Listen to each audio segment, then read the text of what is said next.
நாம் வந்து ஒரு பொருளையோ அல்லது ஒரு சேவையோ பணம் கொடுத்து வாங்கும்போது நம்ம நுகர்வோர் ஆயிடுறோம். நமக்கு வர பாதிப்பு, அதன் மூலயமா எந்த பாதிப்பு வந்தாலும் நிச்சயமாக அதன் மேல் வழக்கு தொடுத்து நம்ம அதுக்கு பரிகாரம் வாங்கக்கூடிய, அதுக்கான இழப்பீடு வாங்கக்கூடிய உரிமை வந்து கன்சியூமர் அப்படின்னக்கூடிய நுகர்வோராக இருக்கக்கூடிய நமக்கு அந்த உரிமை வந்துடுது இயல்பாகவே.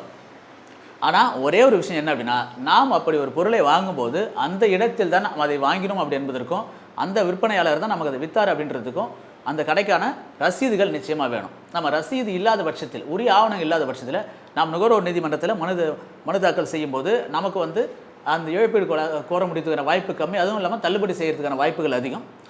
அது இல்லாமல் உரிய ரசீதுகளோடு நாம் ஒரு பொருளை வாங்கும்போது நிச்சயமாக அது காலாவதியாகி இருந்தால், அதை நாம் பயன்படுத்தினாலும் பயன்படுத்தவில்லை என்றாலும் அதுக்காக நுகர்வோர் நீதிமன்றத்தில் வழக்கு தொடுப்பதற்கான உரிமை நமக்கு எப்போதும் உண்டு.